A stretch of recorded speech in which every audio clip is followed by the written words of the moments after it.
ශ්‍රී ලංකාවේ ලෝහ තාක්ෂණය ගැන අපි කතා කරනකොට ශ්‍රී ලංකාවේ ලෝහ තාක්ෂණය ලංකාවට හුදකලා කරලා අපිට කතා කරන්න බෑ. ඒ නිසා ලෝහ තාක්ෂණය සමාරම්භය අර්ධද්වීපයේ, ඒ කියන්නේ ඉන්දියා අර්ධද්වීපය සහ දකුණු ආසියාව මුල් කරගෙන ආරම්භ වෙලා වර්ධනය වෙච්ච ආකාරය තමයි හඳුනා ගන්න පුළුවන් වෙන්නේ. ඒ නිසා අපි මේ தත්ත්වය කොහොමද උනේ කියලා දැනගෙන ලෝකය කොයි ආකාරයකටද ලෝහ තාක්ෂණයට ප්‍රවිෂ්ඨ වුණේ කියලා දැනගෙන මේ දේශනය ශ්‍රී ලංකා කොටසට අපි ආයුතු වෙනවා. ඒ නිසාම ආරම්භයේදීම මේ ලෝහ තාක්ෂණය කොයි ආකාරයෙන්ද ලෝක පරිමාණ වශයෙන් සිදු වුණේ කියන කාරණය පැහැදිලි කරනවා. පූර්ව ඓතිහාසික ජනාවාස ව්‍යාප්තිය ගැන අපි පැහැදිලි කරා. ප්‍රධාන ගංගා නිම්න කිහිපයක් ආශ්‍රය කරගෙන මල්වතුවය, යාන්නොය, දැදුරුවය, ඒකම දකුණු පළාතේ කිරිදිඔය, කිරිඔය, මැණික් ගංගා නිම්නය මේ ආකාරයට මුළු ලංකාව පුරාම තියෙන බොහෝ ගංගා නිම්නවල මේ මිනිස්සු ජනාවාස ව්‍යාප්ත කරලා තිබෙනවා. එතකොට මේ ජනාවාස ව්‍යාප්ත කිරීමේදී ඒ අය ප්‍රධාන කාරණයක් වෙත අවධානය යොමු කිරීමක් සිදු කරලා තියෙනවා. ඒ නිම්න ප්‍රදේශයේ තියෙන ඛනිජ සම්පත් කෙරෙහි. විශේෂයෙන්ම අපිට වියලි කලාපයේ පූර්ව ඓතිහාසික යුගයේ ජනාවාස ව්‍යාප්ත වීමේ ස්වરૂපය බැලුවහම පැහැදිලි වෙන දේ තමයි මේ වියලි කලාපයේ ජනාවාස ස්ථානගත වීමට ඒ ප්‍රදේශයේ තියෙන ලෝහ සම්පත්වල නිදිගත වීම බලපාලා තියෙන කාරණේ. සුදර්ශන සෙනවිරත්න පෙන්වලා දෙන ආකාරයට හෙමටයිට් සහ ලිමොනයිට් කියන ඛනිජ වර්ග දෙක මේ ආරම්භක යුගයේ මිනිසු ලෝහ නිෂ්පාදන ක්‍රියාවලියට යොදාගෙන තියෙනවා. හෙමටයිට් සහ ලිමොනයිට් එහෙම නැත්නම් ලයිමොනයිට් කියලා අපි කියන්නේ තෙල් ගල් විදියට වර්තමානයේ හඳුන්වන ඛනිජ කොටස්. මේ ඛනිජ කොටස් කුඩා ඛනිජ කොටස් විදියට භූමිය මතු පිටින් 60% වියලි කලාපයේ භූමිතල ස්ථානගත වෙලා තියෙනවා කියන එක තමයි සුදර්ශන සෙනවිරත්න මහත්මයාගේ මතය වෙලා තියෙන්නේ. ඔහු පෙන්වලා දෙන ආකාරයට මේ ඛනිජ එකතු කරලා ඒවා කුඩු කරලා පස් බවට පත් කරලා උණු කර ගැනීම තුළින් ලෝහ මෙවලම් නිෂ්පාදනය කිරීම ආරම්භක පූර්ව ඓතිහාසික සමාජ සිදු කරලා තියෙනවා. ඒකට මේ తত্ত্বය අපේ රටට විතරක් නෙමෙයි උතුරු ඉන්දියාවටත් දකුණු ඉන්දියාවටත් පොදු තත්ත්වයක් විදිහට තමයි පුරාවිද්‍යා පරීක්ෂණ වලින් තහවුරු කරලා තියෙන්නේ. පූර්ව ඓතිහාසික යුගයේ ආරම්භක ජනපදවලදී ලෝහ මෙවලම් සකස් කර ගැනීම සඳහා ලෝහ සම්පත් විදියට හෙමටයිට් සහ ලිමොනයිට් පාවිච්චි කරලා තියෙනවා. මුල් කාලින සමාජ මේ හෙමටයිට් සහ ලිමොනයිට් මේ ආකාරයෙන් භූමිය මතු පිටින් ඇහිඳගෙන පාවිච්චි කිරීම සමාජයේ විශේෂයෙන්ම ජනරේඛනයේ ප්‍රසාරණයේ ඇතිවන තත්ත්වයන් එක්ක වෙනස් වෙනවා. මේ ජනරේඛනයේ ප්‍රසාරණය ඇතිවීමත් එක්කම සමාජ සංවර්ධන මට්ටම දියුණු වෙනවා. ඒ සමාජ සංවර්ධන මට්ටම දියුණු වෙනවා කියන්නේ ඒක තාක්ෂණ ශිල්පයේ දියුණු වෙනවා. තාක්ෂණ ශිල්පයේ දියුණුව තුළ මේ ලෝහ කර්මාන්තය සඳහා යොමු වන ශිල්ප කණ්ඩායම් බිහි වෙනවා.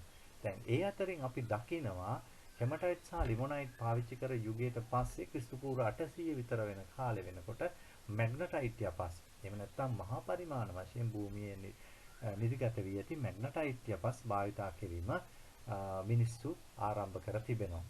එතකොට පූර්ව ඓතිහාසික යුගයේදී මේ මැග්නටයිට් කියන තඹ විශේෂය මේ ඛනිජය තඹ ඛනිජය නිදිගත වෙලා තියෙන ස්ථාන ශ්‍රී ලංකාවේ භූවිද්‍යා දෙපාර්තමේන්තුව විසින් දැනට වසර 40කට 50කට පෙර හඳුනාගෙන තියෙනවා. 1970 දශකයේ සිදු කරන ලද පර්යේෂණවලදී ඔවුන් පෙන්ලා දෙනවා ශ්‍රී ලංකාවේ නැගෙනහිර සේරුවිල ප්‍රදේශයේ වයඹදිග විලගෙදර පනිරෙන්ඩාව ප්‍රදේශයේ ඒකම නාලන්ද ප්‍රදේශය ඇතුළු ලංකාවේ ප්‍රධාන ප්‍රදේශ ගණනාවක මේ මැග්නටයිට් යපස් නිදි තියෙනවා කියන ආකාරයෙන් ඒ අතරින් සේරුවිල සහ විලගෙදර පනිරෙන්ඩාවේ ටොන් මිලියන් 6කට වැඩි යපස් නිදි තියෙන බවට තමයි හඳුනාගෙන තියෙන්නේ. උදාහරණයක් විදිහට අපි ගත්තොත් සේරුවිල ප්‍රදේශයේ වුන් ගණනය කරලා තිනවා ටොන් මිලියන් 7ක තඹ නිදියක් භූමිය මතු පිටින් ඉඳලා පොළොව අභ්‍යන්තරයට තියෙනවා කියන කාරණේ. ඒකම විලගෙදර පනිරෙන්ඩාවෙන් වුන් හඳුනාගෙන තිනවා ටොන් මිලියන් 6ක තඹ නිදියක් ඒ ප්‍රදේශයේ භූමියේ තියෙනවා කියලා භූ සමීක්ෂණ මගින්. ඒකට මේ තඹ නිදි දෙකම පූර්ව ඓතිහාසික යුගයේ විසූ මිනිස්සු ක්‍රිස්තු පූර්ව 800 600 කාලෙ වෙනකොට භාවිතා කරන්න ආරම්භ කරලා තිබීම සුවිශේෂ වෙනවා මේ භූමියේ මහා පරිමාණ වශයෙන් නිදිගත වෙලා තිබිච්ච තත්ත්වයන්. දැන් මේ යකඩ නිෂ්පාදන ක්‍රියාවලියේදී එහෙම නැත්නම් ලෝහ නිෂ්පාදන ක්‍රියාවලියේදී හෙමටයිට් සහ ලිමොනයිට් යකඩ නිෂ්පාදන ක්‍රියාවලියේදී වැදගත් වුණා. ඒ වගේම 50ක විතර යකඩ ප්‍රතිශතයක් ලබාගත හැකිවීම සරල ලෙස පරිසරයෙන් එකතු කරගත හැකිවීම මෙන්න මේ කියන කාරණාත් එක්ක ඒවා ඒ යුගයේදී ආරම්භක යුගයේදී ජනප්‍රිය වුණා. ඒකම මේ හෙමටයිට් සහ ලයිමනයිට් කුඩු කරලා උණු කිරීමට වැඩි තාප ධාරිතාවක් සහිත උදුන් අවශ්‍ය වුණේ නැහැ. ගෙන්දගම් හා පොස්පරස් වල අවම සංයුතියක් හෙමටයිට් සහ ලයිමනයිට් වල එහෙම නැත්නම් ලිමොනයිට් වල අන්තර්ගත වීම තිබෙන නිසා ඒවා ඉතා පහසුවෙන් කුඩු කරයින් පස්සේ උණු කරගන්න මිනිසුන්ට හැකියාව තිබුණා. නමුත් මැග්නටයිට් කියන යපස් එහෙම නැත්නම් මැග්නටයිට් කියන ඛනිජය එහෙම උණු කරගන්න හැකියාවක් තිබිච්ච ලෝහයක් නෙමෙයි. ඒක අධිතාප උෂ්ණත්වයක් යටතේ ද්‍රව බවට පත් කළ යුතු ඛනිජයක් වෙලා තියෙන නිසා සුවිශේෂයෙන් නිර්මාණය කරපු උදුන් මේ සඳහා අවශ්‍ය වෙනවා. ඒ නිසා සෙන්ටිග්‍රේඩ් අංශක අවම වශයෙන් 1200ක උෂ්ණත්වයක් යටතේ තමයි මේ ඛනිජ වර්ග දියර බවට පත් කර හැක්කේ මැග්නටයිට් යපස්. එතකොට මේ ප්‍රාරම්භක සමාජයක් තුලදී ආරම්භයේදී හෙමටයිට් සහ ලිමොනයිට් පාවිච්චි කරත් ක්‍රමානුකූලව ලබන සංවර්ධනය නිසා මේ මැග්නටයිට් කියන යපස් පාවිච්චි කිරීම ප්‍රාරම්භක සමාජවලදී උත්සුකුනේ නැහැ. සමාජ මට්ටම, තාක්ෂණික මට්ටම සහ ඒ වගේ ක්‍රමෝපායන් වර්ධනය වීමත් එක්ක මැග්නටයිට් භාවිතය ඊළඟට මේ අය ආරම්භ කිරීම සිදු වෙනවා. ඊළඟට මම පෙන්වලා දෙන්න ඔබට උත්සාහ කරන්නේ මේ මැග්නටයිට් කියන ලෝහය වැදගත් වූයේ තඹ නිෂ්පාදන ක්‍රියාවලියේදී කියන එක මම පැහැදිලි කරා. ශ්‍රී ලංකාවේ තඹ නිෂ්පාදන ක්‍රියාවලිය ගැන අපි කතා කරනකොට සේරුවිල හා පණිරෙන්ඩාව කුරුණෑගල විලගෙදර පණිරෙන්ඩාව සේරුවිල තිබුණු ත්‍රිකුණාමලයි මේ ස්ථාන දෙක ආශ්‍රිතව ක්‍රියාත්මක වෙච්ච මැග්නටයිට් එහෙම නැත්නම් මැලකයිට් කියන තඹ ප්‍රමාණය අපිට වැදගත් වෙනවා මේවා භාවිතා කිරීම සම්බන්ධයෙන්.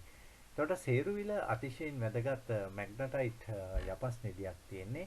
මේකේ ටොන් මිලියන් 7ක් තඹ තියෙනවා. කිලෝමීටර් 10.4ක වපිසාරියක් පුරා ව්‍යාප්ත වෙනවා.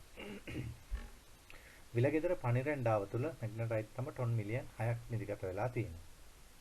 එතකොට අපි සේරුවිලට ගියයින් පස්සේ මේ සේරුවිල කියන නම හැදිලා තියෙන්නේ වැවක් මුල් කරගෙන.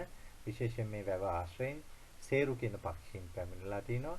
සේරුවා විල කියන මේ ස්වභාවික පතහ තුල මේ කුරුල්ලන්ගේ රැස්වීමත් එක්ක මේ ප්‍රදේශය සේරුවිල බවට පත් වෙලා තියෙනවා. එතකොට මේ සේරුවිල ගත්තහම මේ තඹනිදියේ ස්ථානගත වීම කිලෝමීටර් 10.4ක භූමියක් පුරා ව්‍යාප්ත වෙනවා කියලා මම ඔබට පැහැදිලි කරා. මේ කාලය තුල මේ තඹ පාවිච්චි කිරීමේ උපයෝගීතාවය අපි භාවිතාව පිළිබඳ භාවිතාවේ උපයෝගීතාවය බැලුවාම මේ ප්‍රදේශයේ පුරාම අපිට දැක ගන්න හම්බ වෙනවා විශාල වශයෙන් යබොර කඳු. නිෂ්පාදන ක්‍රියාවලියෙන් ඉවත වෙන අපද්‍රව්‍ය විදියට. ඒකට කොතරම් ප්‍රමාණයක් ලෝහ නිෂ්පාදන ක්‍රියාවලියට යෙදුනාද කියන කාරණය මේ විශාල ප්‍රමාණයක් ගොඩ ගැසී ඇති ලෝහ පොර තුලින් අපිට හඳුනා ගන්න හැකියාව ලැබෙනවා. ඒකම ලෝහ උණු කිරීමට පාවිච්චි කර 2A වර්ගයේ උදුන් වල නල කොටස් විශාල ප්‍රමාණයක් මේ භූමිය තුලින් හඳුනා ගැනීමද වැදගත් වෙනවා. ඒ නිසා සේරුවිල මේ පූර්ව ඓතිහාසික යුගයේ මිනිසු මහා පරිමාණාකාරයෙන් තඹ නිෂ්පාදන ක්‍රියාවලියට පරිවර්තනය කරපු නිදියක් විදියට තමයි පැහැදිලි කරන්න වෙන්නේ. මේ තියෙන්නේ ශ්‍රී ලංකාවේ භූවිද්‍යාත්මක සිතියම.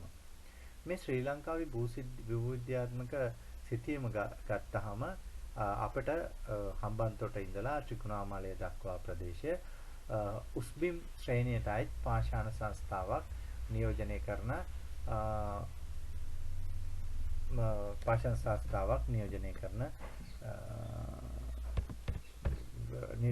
සාධක සහිත භූමියක් විදිහට තමයි සලකන්න හැකියාව තියෙන්නේ. එතකොට මේ භූමිය තුල මේ ඇති වෙලා තියෙන තත්ත්වයන් මත උණු දිය උල්පත් ඩොලරයිට්, ග්‍රැනයිට්, චානුකයිට්, මාබල්, තිරුවානා මේ කියන විවිධ ඛනිජ වර්ග නිර්මාණය වෙලා තියෙනවා. අපි ගත්තාම මේකේ ත්‍රිකුණාමලය කිට්ටුවේදීම උණු දිය උල්පත් අපිට හඳුනා ගන්න හැකියාව තියෙනවා.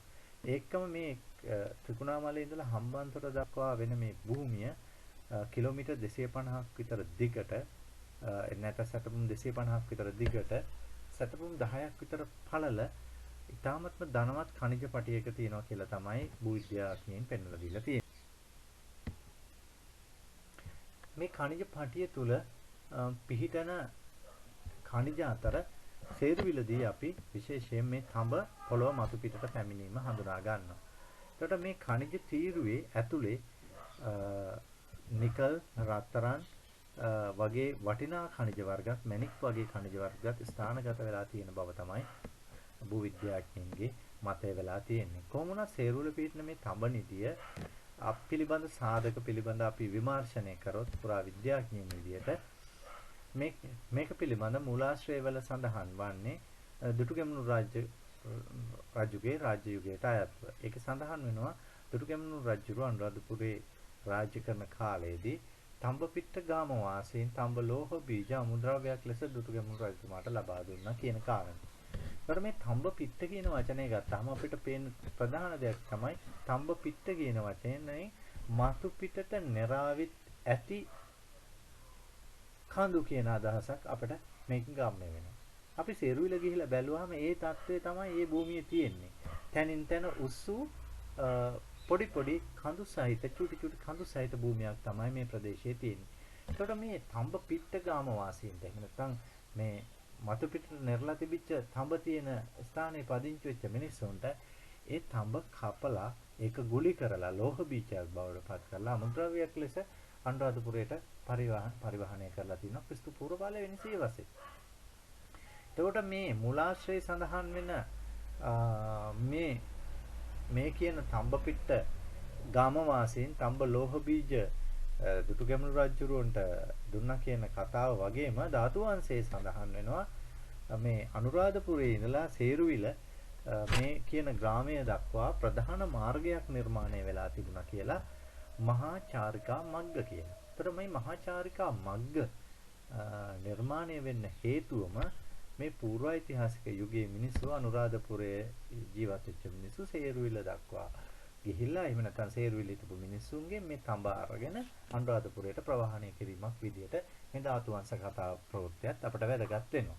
එක්කම ධාතු වංශය අපිට හොඳින් අධ්‍යයනය කරනකොට පේන කාරණයක් තමයි කාවන්තිස්ස රජුරෝ ඉදිරිපත් කරලා තියෙන සේරුවාවිල දාගැබ වටා එක් ආකාරයට මේ ග්‍රාම ස්ථානගත වීම පිළිබඳ සහ ඒක ඇතුලේ තියෙන විවිධ වැදගත් ස්ථාන දක්වලා තියෙන විදියක් තියෙනවා. ඒකෙදී අපට පැහැදිලි වෙනවා මේ ස්තූපයේ වටා ග්‍රාම ස්ථානගත වීමේදී ලෝහ කාර්යයන්ට අදාළ තොරතුරු විශාල ප්‍රමාණයක් ඒ මූලාශ්‍රය පරිහරණය කිරීමෙන් දත හැකියි කියලා. ඊට පස්සේ 1974 තමයි භූවිද්‍යා සමීක්ෂණ දෙපාර්තමේන්තුව මේ සේරුවිල තඹ නිදිය ඔක්සිකරණය වූ මැලකයිට් කියන තඹ පොළොව මතු පිටින් හඳුනාගත හැකි බව පෙන්වලා දීලා තියෙන්නේ. එතකොට මේක මේ තඹ පිහිටන සේරුවිල පිහිටන මේ තඹ නිදිය මම කලින් පෙන්වුවා වගේ හම්බන්තොට ඉඳලා ත්‍රිකුණාමලය දක්වා වෙන ඛනිජ තීරුවක නැත්නම් මිනරල් බෙල්ට් එකක අග කොටස තමයි සේරුවිලෙන් තියෙන්නේ. එතනදී මතු පිටට ප්‍රවිෂ්ඨ වෙලා තියෙනවා. එතකොට මේ ඛනිජ තීරුවත් එක්ක රිදී, බිස්මත්, සින්ක්, ක්‍රෝමියම්, මයිකා, මැණික් සහ ඊටාම ගැඹුරු කොටස් වල රන්ද පීඩා තිබෙන බව පරීක්ෂකයන් පෙන්වලා දීලා තියෙනවා. 2018 වර්ෂයේදී ඇමරිකානු පර්යේෂණ කණ්ඩායමක් සහ පේරාදෙණිය විශ්වවිද්‍යාලයේ පර්යේෂණ කණ්ඩායමක් මේ ප්‍රදේශයේ සිදු කරන ලද පර්යේෂණවලදී මේ මැලකයිට් තඹ භාවිතය පිළිබඳ ඉතා වටිනා තොරතුරු ප්‍රමාණයක් හොයාගෙන තියෙනවා. සේරුවිල තඹ නිදියේ තියෙන මේ තඹ ඉතා පහසුවෙන් මං කිව්වා ඔබට මතු පිට නැරලා තියෙන්නේ. ඒක පහසුවෙන් කපා ගන්න පුළුවන්. මතු පිටින් ලබා ගන්න පුළුවන්. උදැල්ලකින් මාර්ලා ගන්න පුළුවන්. ඒතර පුරාවිද්‍යා පර්යේෂණ වලින් පැහැදිලි වෙන දේ තමයි මේවා ක්‍රිස්තු පූර්ව 6 වෙනි සියවසේ ඉඳලා අනුරාධපුරයට ආයත කරලා තියෙනවා කියන කාරණය. අනුරාධපුරය ඇතුළු නුවර සිදු කරලා තියෙන එජි 69 කැණීමේ 3A3B5 තට්ටුවලත් පූර්ව ඓතිහාසික යුගයටයි 4A4B මුල් ඓතිහාසික යුගයටයි 5 තට්ටුවලත් මේ සේරුවිල තියෙන තඹ නිදියේ තඹ අනුරාධපුරයට ගෙනල්ලා ලෝහ භාණ්ඩ නිෂ්පාදනය කිරීමට පාවිච්චි කරා කියලා රසායනික සූක්ෂම මූලද්‍රව්‍ය විශ්ලේෂණ වලින් තහවුරු කරගෙන තියෙනවා. අනුරාධපුර කැණීම් වලින් හම්බෙන මේ තඹ බොර මේ විශ්ලේෂණ මගින් සේරුවිල තඹනිදියේ තියෙන තඹවල සංයුතියට සමානයි කියලා හඳුනාගෙන තිබීම තමයි මෙහිදී අපිට තියෙන වැදගත්ම කටයුත්ත. ඒ පර්යේෂණ සිදු කරලා තියෙන්නේ සුදර්ශන් සෙනෙවිරත්න සහ මල්ලිය සේන කියන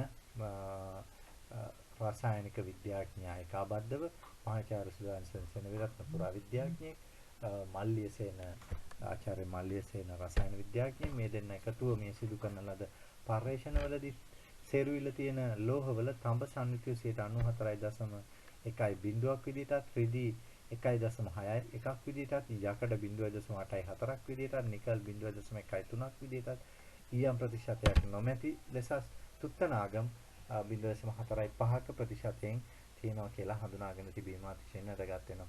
මේ සංයුතියම අනුරාධපුර කැණීම් වලින් හම්බෙන තඹ බොරවල හමු වීම තුල ඉතාමත්ම පැහැදිලි වෙලා තිනවා. ක්‍රිස්තු පූර්ව 6 වෙනි සියවස වෙනකොට අනුරාධපුර යුගයේ අනුරාධපුරයේ වාසය කර ඇතුළු නගරයේ වාසය කර පූර්ව ඓතිහාසික මිනිසුන් මේ තඹ අනුරාධපුරයට ප්‍රවාහනය කරා කියන කාරණා. සේරුවිල තඹනිදී මේ ලෝහ පරිහරණය සම්බන්ධ ලිඛිත තොරතුරු පිළිබඳ නැවතත් අපි අවධානය යොමු කරනකොට මුල් හා මධ්‍ය ඓතිහාසික යුගයේ අපිට හම්බෙන ශිලාලේඛන එකම සාහිත්‍යමය මූලාශ්‍ර තොරතුරු වැදගත් වෙනවා. ශිලාලේඛන පිළිබඳව අපි අධ්‍යයනය කරන විට සේරුවිලට මදක් දකුණෙන් ස්ථාපිත වෙලා තියෙන විශේෂයෙන් ගුහා රාශියක් අපිට හඳුනා ගන්න හැකියාව ලැබෙනවා.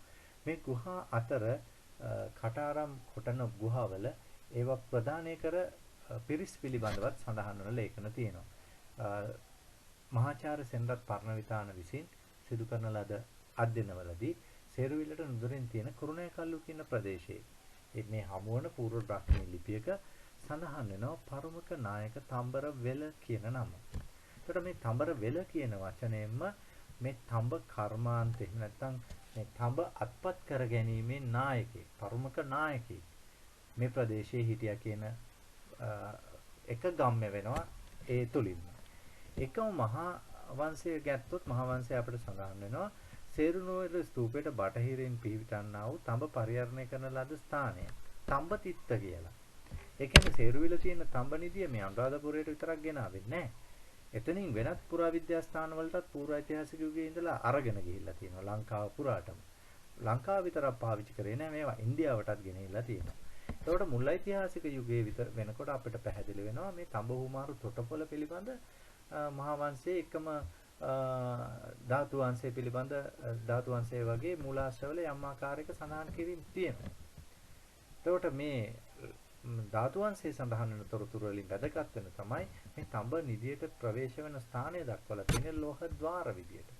ඒක මේ ලෝහ පරිහරණය කරන ලද සේරුවිල සිට අනුරාධපුරය දක්වා වූ ගමන් මඟ මහාචාරිකා මග්ග විදියට දක්වලා තියෙනවා. එතකොට මේ ආකාරයෙන් මේ තඹ කර්මාන්තයේ හැසිරවීමත්, ඒවා බෙදා හැරීමත්, ඒවා පරිවහනය කිරීමත් පිළිබඳ තොරතුරු අපිට සෙලා ලිපිවලත් සාහිත්‍ය මූලාශ්‍ර ඇසුරෙන් හඳුනා ගැනීමට අවකාශ තියෙනවා. සේරුවිල තඹනිදියේ තියෙන තඹ ඉතා පහසුවෙන් ලබාගත හැකි නිසා විශේෂයෙන්ම මාන්තායි ජම්බුකෝල ආදී ප්‍රධාන නගරයන් වෙත පරිවහනය කිරීමට රට අභ්‍යන්තරයේ මාර්ග භාවිතා කරනවා වගේම එක් ආකාරයකින් ජම්බුකෝල වගේ වරායන් වලට මුහුදු ආශ්‍රිත ක්‍රියාවලියත් බලපාන්න ඇති. ඊට අමතරව මේ ප්‍රධාන වරායන් වල ඉඳලා මේ ලෝහ විශේෂයෙන්ම ඉන්දියාව දක්වාම රැගෙන ගිය බව පූර්ව ඓතිහාසික යුගයේ රැගෙන යන්නට ඇතැයි කියලා සුදර්ශන් සෙනෙවිරත් මහතා පෙන්වා දීලා තියෙනවා. මේ මුල් ඓතිහාසික අවධියේ සේරුණුවේල සිට අනුරාධපුරයට ඇති මාර්ගය ගැන අපි මහාචාරිකා මග්ග ගැන විමර්ශනය කරොත් අභිලේඛනවල මේ ලෝහ නිෂ්පාදන ක්‍රියාවලියේ නියැලිච්ච මිනිස්සු ක්‍රිස්තු පූර්ව 3 වෙනි සියවසේ ඉඳලා ක්‍රිස්තු වර්ෂ 5 වෙනි සියවස අතර කාලය තුල හඳුනා ගැනීමට හැකියාවක් ලැබෙනවා.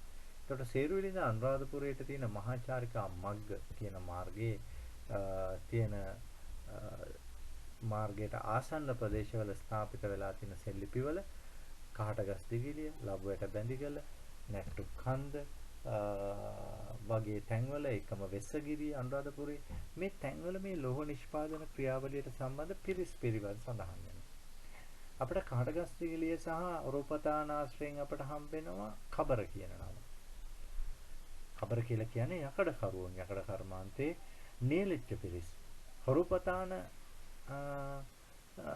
සහ ඊට ටිකක් ඉහළට වෙන්න විශේෂයෙන්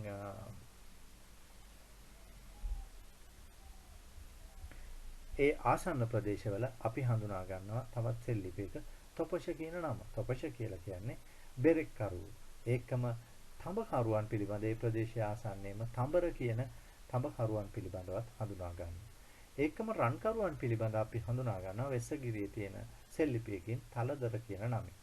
එතකොට මේ නාම වලින් කබර, තඹර, තොපෂ, තලදර මේ නම් වලින් පැහැදිලි වෙන කාරණයක් තමයි විශේෂ ප්‍රාගුණ්‍යතාවයක් සහිතව ඒ ශිල්පය ප්‍රගුණ කර ශිල්පීන් තමයි මේ නම් වලින් හඳුන්වලා තියෙන්නේ. කාඩගස්තිගලිය ප්‍රදේශයට ආසන්නයේ තියෙන ස්ථානයක මේ යකඩ කර්මාන්තයේ නියලිච්ච මිනිස්සෙක් වැවක් තනලා පූජා කරලා තියෙනවා. ඒ වැව හඳුන්වලා තියෙන්නේ කබර වවි කියලා. යකඩ කරුවන්ගේ වැවක් විදිහට හඳුන්වලා තියෙනවා.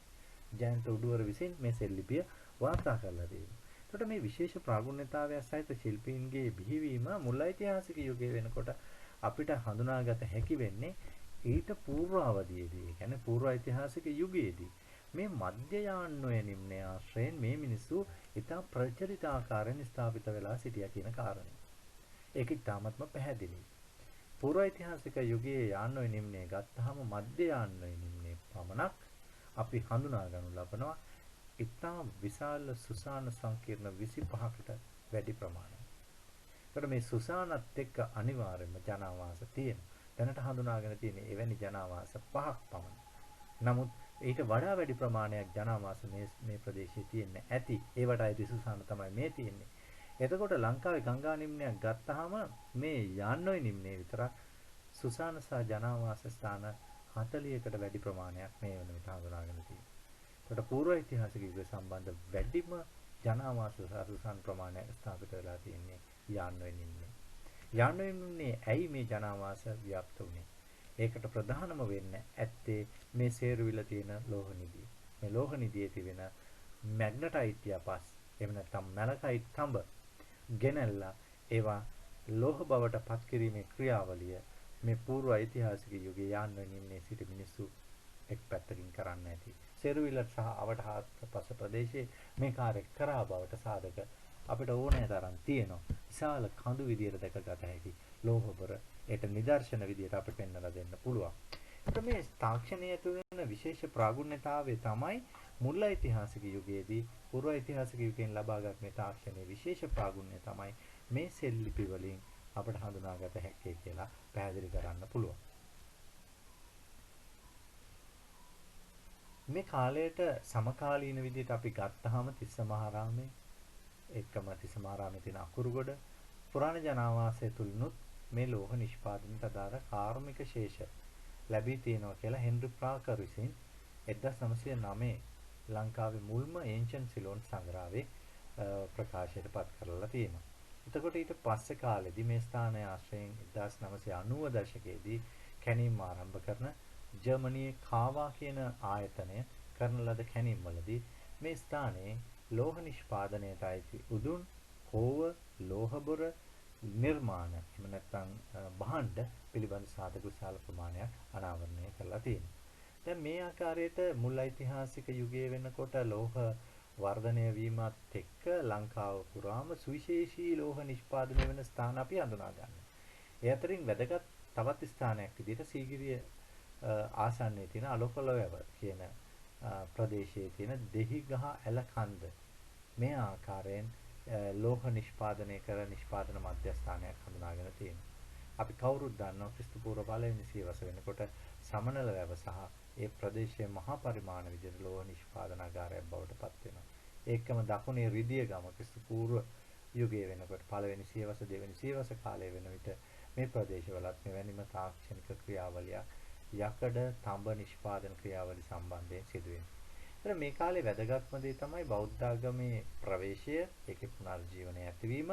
මේ ලෝහ තාක්ෂණයේ අපේ රටේ සමාජය ලබා තිබූ දියුණුව නිසා තමයි මිහිඳු මහ රහතන් වහන්සේ ලංකාවට වැඩම කෙරියයින් පස්සේ මුළු දිවයින පුරාම මුල් ඓතිහාසික යුගයේ ක්‍රිස්තු පූර්ව 3 වෙනි සියවසේ ඉඳලා ක්‍රිස්තු වර්ෂ 5 වෙනි සියවස අවධිය දක්වා මුළු දිවයින පුරාම විශාල සෙල්ලිපි ප්‍රමාණයක් නිර්මාණය කළා. ගුහා ප්‍රමාණයක මේ සෙල්ලිපි නිර්මාණය කරලා ඒවා බෞද්ධ භික්ෂුන්ට ප්‍රදානය කිරීම සිදු වෙලා තියෙනවා. එතකොට මේ පාෂාණ මෙල්ල කිරීමට අවශ්‍ය කරන වානේ තාක්ෂණය එහෙමත් නැත්නම් මේ ගුහා කටාරය සකස් කිරීමට අවශ්‍ය කරන වානේ තාක්ෂණය ඒ වෙනකොට උපරිම මට්ටමින් ලංකාවේ තිබුණා කියලා අපිට හඳුනා ගන්න හැකියාව තියෙනවා.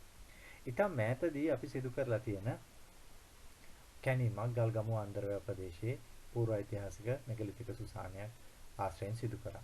මේ කැණීම තුලදී අපිට හම්බුණා ලෝහ මෙවලම් කීපයක්. ඒ ලෝහ මෙවලම් කිහිපය අපි විශ්ලේෂණයට බඳුන් කරා. ක්‍රිස්තු පූර්ව 5 වෙනි සියවසේ තමයි මේ සුසානය ඇමරිකානු බීටා ආයතනය කාබන් කාලනීයන වලින් කාලනීයනය කරලා දුන්නේ. ඒකට මේ ලෝහ මෙවලම් විශ්ලේෂණය සිදු කරපු පුරාවිද්‍යා පශ්චාත් උපාධි ආයතනයේ ආචාර්ය අර්ජුන තන්තිලගේ පෙන්වා දෙන කාරණේ තමයි මේ ලෝහ මෙවලම් වල වානේ පිරිසිදු වානේ අන්තර්ගත ලෝහ මෙවලම් කියන කාරණය. ඒකට ක්‍රිස්තු පූර්ව 5 වෙනි සියවස වෙනකොට වානේ නිෂ්පාදනයේ සම්බන්ධ දැනුම අපි ලබාගෙන සිටියා කියන කාරණය පූර්ව ඉතිහාසය තුළ ඉතා පැහැදිලි. ඒකේ දිගුවක්, ඒකේ දියුණුවක් තමයි අපි දකින්නේ මුල් ඉතිහාසය තුළදී මේ බෞද්ධාගමේ ප්‍රවේශයත් එක්ක ලංකාව පුරාම ගුහාවල කටාරම් යෙදිලා කටාරමට යටින් කටාරයට යටින් සෙල්ලිපියක් නිර්මාණය වීම.